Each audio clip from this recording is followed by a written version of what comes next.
कुमार विक्रांत, मैं यहां पर आपसे दो सवाल जानना चाहता हूं। राहुल गांधी का जो ट्वीट आया है उसमें उन्होंने पहला एक स्ट्रांग पोजीशन ली है कि प्रधानमंत्री जो हैं उनको लगता है कि वो बिना जवाब दिए या बिना किसी नतीजे का सामना किए बच सकते हैं, उनको जवाब देना चाहिए, ये उन्होंने कहा है।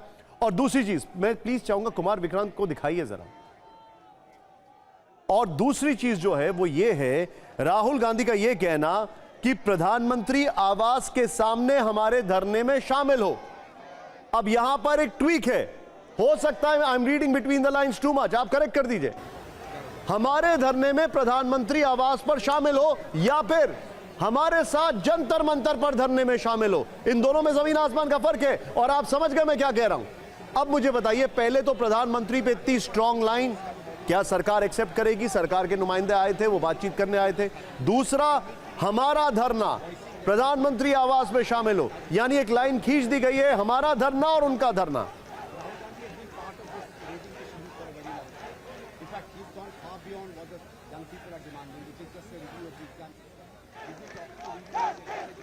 जी देखिए, आप कह सकते हैं कि कई बार ऐसा होता है, जरूरी तो नहीं लेकिन ऐसा होता है कि लोग तोप का लाइसेंस मांगते हैं कि कम से कम बंदूक का, रिवॉल्वर का लाइसेंस मिल जाए। तो प्रधानमंत्री को लेकर के जिस तरह की बातें राहुल गांधी कर रहे हैं, एक तरीके से दबाव बढ़ा रहे हैं सत्ता पक्ष पर। लेकिन अगर सत्ता पक्ष गृह मंत्री का स्टेटमेंट दिलवा देता है, लोकसभा में राज्यसभा में चर्चा के लिए इस मुद्दे पर तैयार हो जाता है, तो शायद कोई एक बीच का रास्ते की एक हल्की सी किरण दिखाई पड़ती है। लेकिन अभी भी डेडलॉक अभी बना हुआ है। सरकार ने कोशिश करी है। अब कितनी बातें राहुल गांधी की सरकार मानेगी या कहां पर कोई बात क्या बन पाती है, इसके लिए लगातार इंतजार करना होगा। फिलहाल यहां धरना जारी है और वहां गृह मंत्री अमित शाह के साथ जो यहां जितेंद्र सिंह और गृह सचिव आए थे, उन्होंने मुलाकात की है। तो वहां से क्या निकलता है और किस बात को लेकर वो राहुल गांधी की कितनी मांगे मान लेते हैं, क्या उस पर राहुल गांधी तैयार हो जाते हैं? ठीक है। कुमार विक्रांत बने रहिए मेरे साथ। अमोद जी क्या अभी भी मेरे साथ जुड़े हुए हैं? अमोद जी, बिपिन चौबे भी वहां पर पहुंच चुके हैं, आप उनको भी कनेक्ट करिए। अमोद जी को जरा प्लीज कनेक्ट करिए। कुमार विक्रांत, एक सवाल मैं अमोद जी से पूछने वाला था लेकिन आप ही से पूछता हूं। हमारे धरने में प्रधानमंत्री आवास पर शामिल हो, कुमार विक्रांत, हमारे धरने में प्रधानमंत्री आवास के सामने शामिल हो, हमारे धरने में, यह जो लाइन ली गई है, क्या यह लाइन से मैं इन्फर कर सकता हूं, कंक्लूड कर सकता हूं कि जंतर मंतर के धरने में जो फॉल्ट लाइंस हैं उसकी वजह से यह धरना हो रहा है?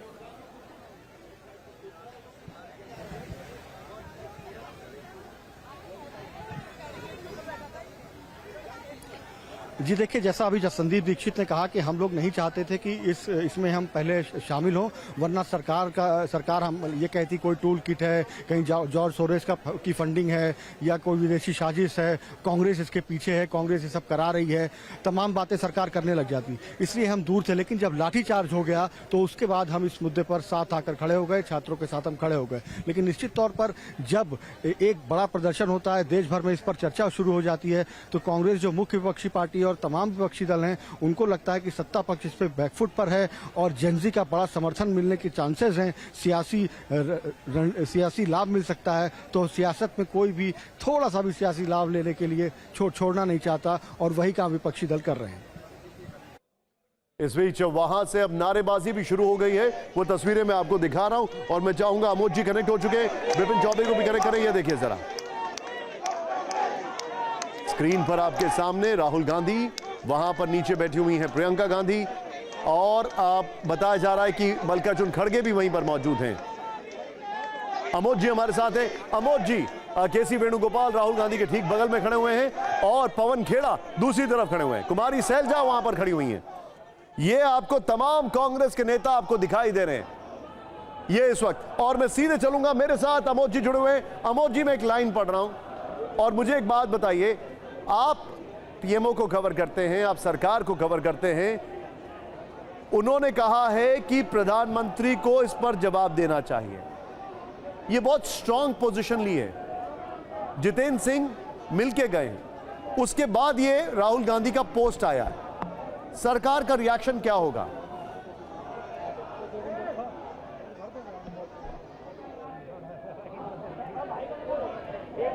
देखिए, सरकार निश्चित तौर पे इस पूरे राहुल गांधी के मसले पर अपना एक बहुत ही मतलब रिटन स्टेटमेंट और उसको व्याख्यायित भी करते हुए एक स्टेटमेंट जारी करेगी। और इसके लिए मैं आपको बताऊं कि सबसे जो जानने वाली बात है कि सरकार की तरफ से प्रधानमंत्री बोलेंगे या धर्मेंद्र प्रधान बोलेंगे या गृह मंत्री अमित शाह बोलेंगे, ये सरकार अपने स्तर पे तय करेगी। लेकिन वो विपक्ष अपनी जो मांग कर रहा है कि प्रधानमंत्री स्टेटमेंट दे, इससे पहले भी लोकसभा और राज्यसभा में कई मुद्दों पर प्रधानमंत्री के स्टेटमेंट की मांग होती रही है, लेकिन अन्य मंत्री, उनके जूनियर, उनके कनिष्ठ मंत्री इस पर स्टेटमेंट देते रहे हैं। इसमें आज की जो सबसे महत्वपूर्ण बात सामने आ रही है वो ये आ रही है कि गृह मंत्री एक स्टेटमेंट दे, ये भी कांग्रेस चाहती है और राहुल गांधी ने इस बात को भी कैटेगोरिकली कहा है। ठीक है अमोद जी, अब मैं आपके पास आ रहा हूं। हमारे जितने भी दर्शक हैं, आपने अगर अपने चैनल को, अपने फेवरेट चैनल TV9 भारतवर्ष को अभी अभी ट्यून इन किया है, तो मैं आपको यहां पर तुरंत रिकैप दे दूं। पहली बड़ी खबर यह है कि राहुल गांधी पिछले करीब 2.5 घंटे से ज्यादा हो चुके हैं आप पीएम आवास के निकट धरने पर बैठे हैं।